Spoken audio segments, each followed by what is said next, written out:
Salut les amis, ici Shadow pour une nouvelle vidéo et donc aujourd'hui on va faire la vidéo construction d'un modèle sorti en 2023, la référence 75368, donc le Dark Vador mech, ou j'imagine que c'est robot de Dark Vador en français, c'est ça, le robot Dark Vador pour être exact. Donc ce set a été acheté chez Smith pour la modique somme de 11,99, sachant que de base son prix c'est 15,99. Et donc on va pouvoir construire ça ensemble aujourd'hui. Donc rapidement je vous remontre l'avant de la boîte, donc le mecha en lui-même avec la figurine de Dark Vador bien sûr. À l'arrière, donc vous avez les deux autres, donc le Stormtrooper ainsi que Boba Fett. Il vous montre que vous pouvez stocker le sabre laser de la figurine dans le dos. Par contre le sabre laser dans l'effet du mecha n'est pas vraiment amovible. Mais on va en parler donc tout de suite. Hop là. Donc 3 sachets,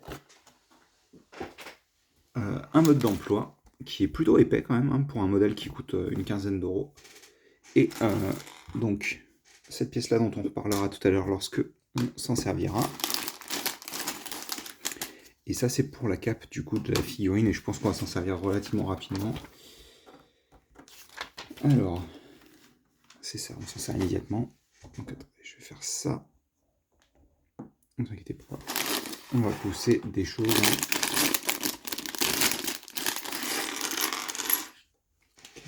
Je me souvenais plus que la tête de la minifig de Dark Vador était blanche maintenant. Et en parlant de la minifig de Dark Vador, on va pouvoir la construire. Elle est très jolie. Alors donc du coup, elle n'est pas basée sur un Nouvel Espoir, vu que dans un Nouvel Espoir, la toge monte sur les épaulettes. Enfin, sur le plastron, je devrais dire le haut du plastron. Très jolie, hein, en tous les cas. J'aime beaucoup la manière dont ils ont représenté les plis dans le tissu. Ça rend vraiment bien. Je suis peut-être un petit peu moins fan de la manière dont les... alors, je crois que c'est uniquement présent sur ses cuisses, l'espèce de texture qu'il a sur les cuisses, qui est pas super jolie, je trouve. C'est pas la plus belle partie du costume, quoi. Alors ça, c'est plutôt cool, par contre, parce que j'en avais jamais eu de cette version du casque, puisque j'achète très peu de Star Wars. Alors par contre, c'est bizarre, mais ils ont choisi d'utiliser la cape façon... alors c'est du plastique. Normalement, c'est des fibres de plastique, si mes souvenirs sont bons. Mais donc, du coup, ils sont pas partis sur la version vraiment tissu, quoi, pour le coup. Je me demande si c'est une question d'épaisseur ou... Oui, donc on part sur la nouvelle pièce de... comment dire? Enfin, la nouvelle pièce, non, elle a genre 6 ou 7 ans maintenant, mais la pièce la plus récente, en tous les cas, pour le bas du casque de Dark Vador. Hop. Bien entendu, la capa va décider de se barrer. Et du coup, alors la raison pour laquelle j'ai pris, alors que je n'ai pas du tout prévu de les prendre, je vais y arriver, hein, je sais pas, je dois avoir des pains en raisin à la place des mains aujourd'hui. La raison pour laquelle je les prends maintenant, alors que du coup j'avais pas du tout prévu de les prendre à l'origine. Hop là, sympathique. Il est un peu vénère, et donc à l'arrière, rien, vu que si vous utilisez cette tête, généralement, soit vous le laissez comme ça, soit vous mettez le casque dessus, il n'a pas de cheveux, donc c'est logique de ne pas avoir de tête alternative. Mais du coup, oui, ils ont annoncé récemment, du coup, c'était la semaine dernière, je crois, puisque c'était pour début mai, le nouveau mecha qu'ils vont faire, du coup, pour Luke, et il est trop cool. Parce que c'est pas juste Luke en tenue bizarre ou je ne sais quoi, comme ils ont fait avec les 3 premiers. C'est que le mecha, en fait, c'est littéralement juste un X-Wing, en fait. Ils ont repris les codes de design du X-Wing et ils les ont appliqués à un mecha, du coup. Hein. Et c'est plutôt cool. Hein. Il a les 4 ailes dans le dos et tout. Le schéma de couleur est cool aussi, puisque ça rajoute le bleu sable, ainsi qu'un petit peu de jaune et tout. Enfin, ouais, c'est plutôt agréable. Et bref, on va commencer, puisqu'on est sur la construction du mec de Dark Vador, pas celle de Luke. Mais c'était pour vous donner un peu de contexte.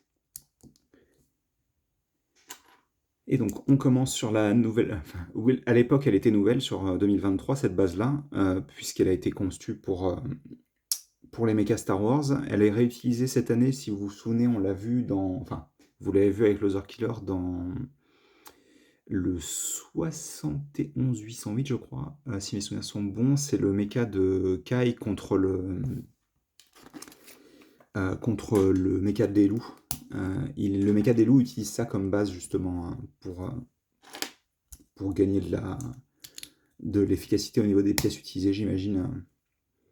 Attendez, par contre, c'est bien gentil, mais si le focus fait n'importe quoi, on va augmenter la luminosité déjà, et voilà, c'est quand même vachement mieux. Bref, excusez-moi.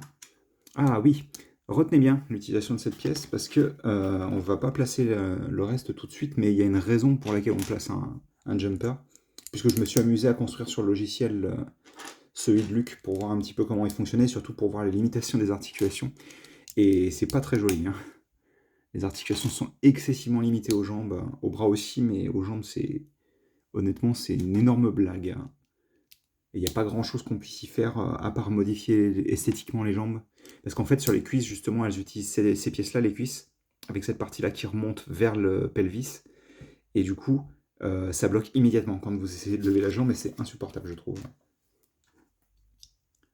Hop, on utilise des une par une pour mettre à niveau sur les côtés, et justement, on va bientôt voir la pièce dont je parlais. Donc là, vous allez avoir des jumpers, pas des jumpers n'importe quoi, des braquettes qui descendent.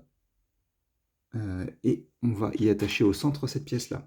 Et en fait, la raison pour laquelle on a ça, c'est que quand vous posez cette pièce, le tenon troué, du coup, va appuyer sur cette pièce-là pour éviter que vous puissiez la détacher, en fait, en appuyant dessus. Donc c'est plutôt cool comme technique. C'est une bonne utilisation de peu de pièces, en fait. Hop. Comme ça, donc. Là, on a une 2 par 2 et on vient attacher. Donc les mechas fonctionnent à peu près tous de la même manière, au moins au niveau du corps, hein, puisque essentiellement, à part genre ça qui change, il me semble, sur celui de Luc, puisqu'ils utilisent une par une avec un clip, c'est la même construction, quoi, à peu de choses près. Alors après, forcément, vous aurez des modifications au niveau du dos, en fonction de ce que vous devez attacher dans le dos, mais généralement, c'est la même chose. Hop, on a les boutons sur le torse, sur le plastron qu'on vient installer bien entendu sur ces pièces-là. C'est cool qu'ils aient gardé, alors autant le squelette malheureusement comment dire, de Nexonite, il a été un peu perdu même s'il est revenu dans une autre forme. Mais c'est cool qu'ils aient gardé cette pièce de plastron, elle est vraiment jolie et ils l'utilisent de manière assez intelligente. Je ne sais pas si vous avez vu, notamment ils l'utilisent dans le gros rover. Le gros Rover City qui est sorti, je crois qu'il est à 70-80 €, il me semble. Et ils s'en servent comme couverture pour bloquer les modules de batterie sur les côtés. Enfin voilà, il y a quelques utilisations plutôt rigolotes, hein. Donc voilà pour le corps, il est assez simple. Et il nous reste un manche de sabre laser, c'est cool parce qu'il est laqué du coup, et cette petite pièce du bas du casque de Dark Vador, ce qui est aussi cool parce qu'elle peut avoir d'autres utilisations. Et donc, avec le sachet 2, apparemment on va construire les jambes, j'ai l'impression.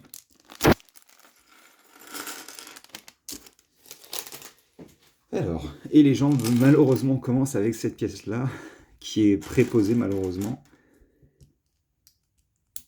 Ce serait pas trop grave s'il bloquait pas directement les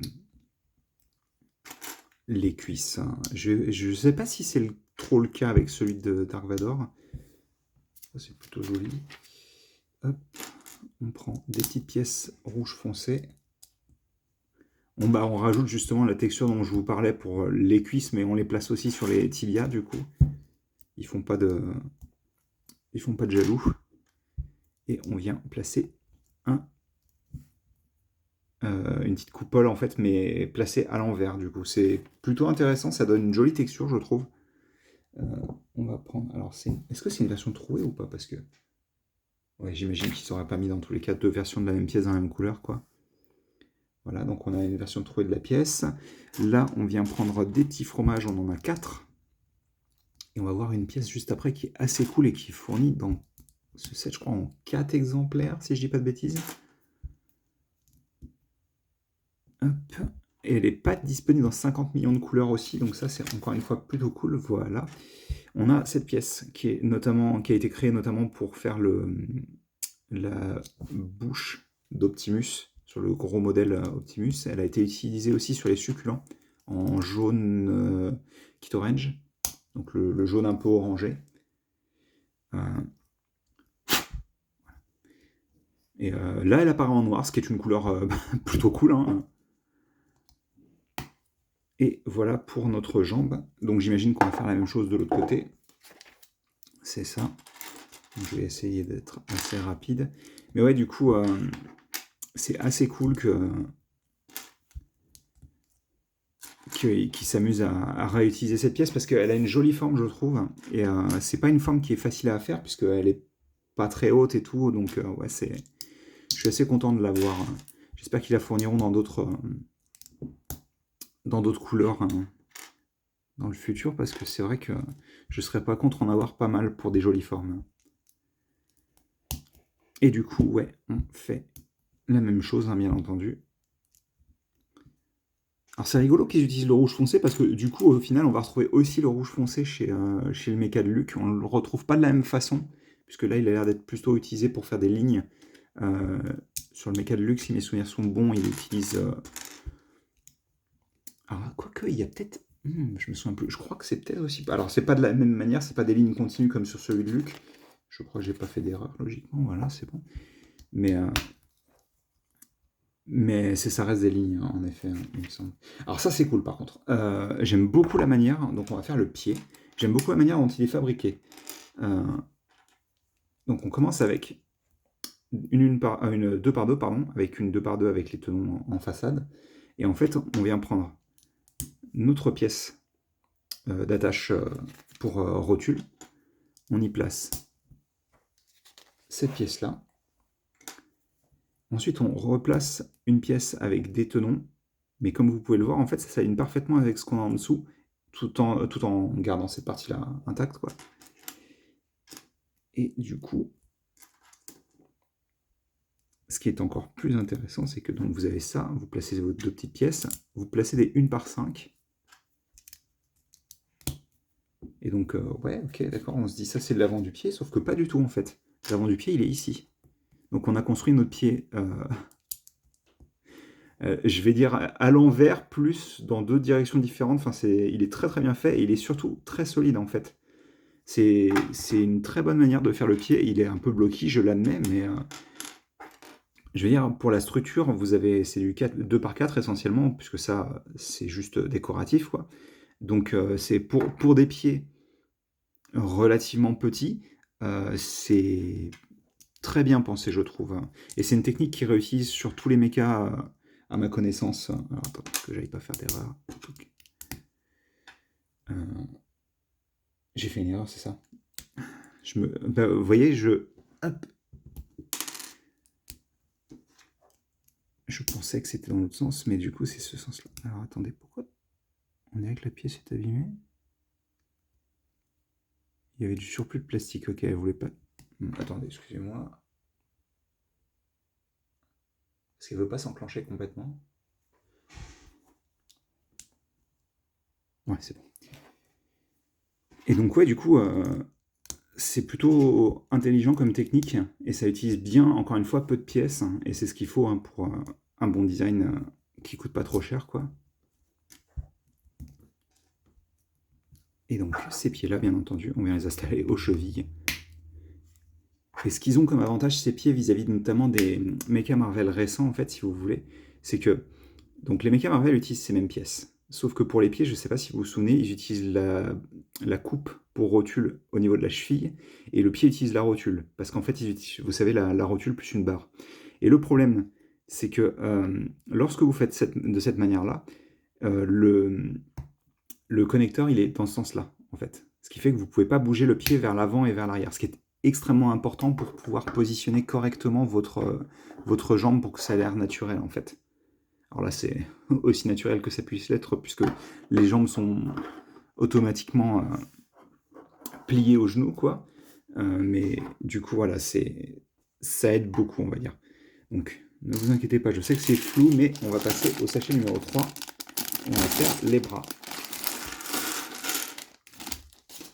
Donc les bras qui vont fonctionner un petit peu de la même manière. Hein. Hop là, excusez-moi, vous avez vu tout le bazar.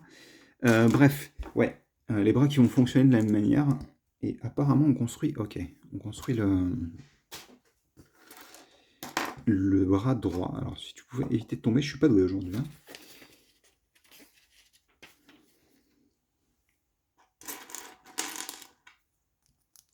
Ça, c'est bon. Alors, ce que j'aime moins, par contre, parce qu'autant les jambes sont franchement bien fichues pour les limitations qu'ils ont, autant les bras, je suis pas forcément fan, pour, je pense, des raisons légitimes. Notamment, les pouces sont faits avec cette pièce-là. Je trouve ça particulièrement laid, personnellement. Mais bon. Ceci étant dit, il s'amuse à faire des choses rigolotes sur les bras. On réutilise cette fameuse pièce qu'on a déjà vue sur les jambes. Hop. Là aussi, c'est rien de spécifique à Dark Vador. Hein. La plupart des mecs sont fabriqués de la même façon. J'ai pas regardé pour le Stormtrooper, mais du coup, Oh, c'est rigolo ça. On rajoute un petit détail et on le couvre un petit peu avec la pièce 2x3. Et du coup, on va recouvrir ici aussi, comme ça. On retourne et on utilise cette pièce que j'aime bien. Je ne l'ai quasiment jamais vue, du coup. Ça fait un petit peu penser à la 1x2 qui a une fonctionnalité un peu similaire. Et il y a aussi des versions plus grosses de la pièce qui existent. Donc on fait une autre partie du pouce, entre guillemets. On va refermer ici aussi avec la même pièce. Et ensuite, on insère cette pièce. Je vais y arriver. Ok, d'accord. Comme ça. On insère cette autre pièce pour former le manche du sabre laser. Et justement, on va prendre cette pièce qui est plus rigide que ce que je pensais. Ça a l'air d'être... Alors, je vais pas dire un ABS parce qu'il me semble qu'on peut pas faire d'ABS transparent si mes souvenirs sont bons. Mais en plus, il a une bonne taille, je pense. Il a bien été proportionné vis-à-vis du manche, en l'occurrence. Puisque je pense que cette pièce-là sera utilisée principalement pour les mechas. Hein. Celui de Luke utilise le même sabre, du coup, en bleu ciel transparent. Écoutez, ça rend plutôt bien. Ça rend plutôt bien. J'aime pas le pouce, encore une fois, mais outre ça... Et donc on l'installe à l'épaule, logiquement. Hein. Et on va faire alors une version un petit peu plus simplifiée de ce même bras pour le bras gauche. Donc il fonctionne de la même manière, mais vous n'aurez pas l'attache pour le sabre laser. Donc je vais y aller vite fait. J'ai à peu près retenu comment il fonctionnait. Mais ouais, du coup, de ce que j'ai vu, il y avait pas mal de complaintes sur le fait que forcément, il n'est pas articulé. Et notamment, spécifiquement celui de Dark Vador, il n'a pas d'articulation au poignet. Et c'est un problème dans la mesure où, quand vous avez une arme au corps à corps, comme un sabre laser en l'occurrence, c'est un petit peu compliqué de positionner correctement votre sabre laser quand la seule articulation que vous avez, c'est votre épaule, en fait, tout simplement. Vous n'avez que l'épaule là sur le mecha d'articulable. Donc, hop, petite pièce supplémentaire. On attache ça ici. Et donc notre mecha en lui-même est fini. Je vais vous faire un petit focus et je vais replacer ça correctement. Alors, via le sachet aussi. Hop. Et du coup, pour que vous ayez une idée de la taille vis-à-vis de Monsieur Vador qui ne veut pas tenir. C'est bon? Merci. Je vérifie que j'ai un obligation d'instruction, mais logiquement on a utilisé toutes les pièces, donc ok. Et donc on va installer Vador dans le mecha. On va attacher son sabre dans le dos, bien entendu. On ouvre. Alors, je me demande si j'ai besoin de faire la même chose que... Parce que généralement, le problème de ces figurines, c'est que comme elles bougent dans le... Ouais. Ah ouais, je vous conseillerais de retirer la cape du coup, hein, puisqu'elle est complètement prise en sandwich. Je sais pas si ça va se voir.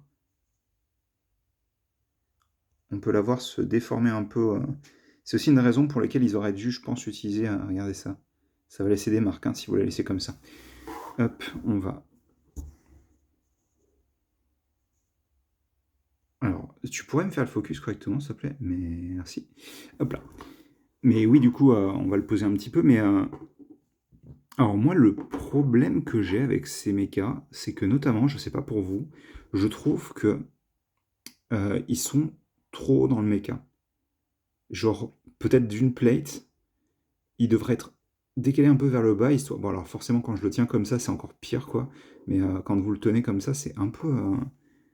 Parce qu'en fait, le truc, c'est que comme ils ont rien directement derrière la tête, on voit que ça. On voit que la tête, on voit que les épaules de la figurine et tout, donc c'est pas ultra bien pensé, je trouve.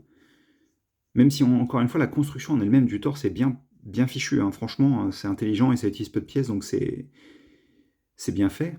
Mais voilà. Bon, bref, on va quand même parler des articulations. Donc, vous avez la rotule qui vous permet, bien entendu, de faire tout ce qu'une rotule vous permet de faire. Vous avez la possibilité, du coup, de lever le bras à 90 degrés, ce qui est bien. Vous avez un tout petit peu de jeu à ce niveau-là pour pouvoir... Ça va être le gros problème, ça, en fait, hein.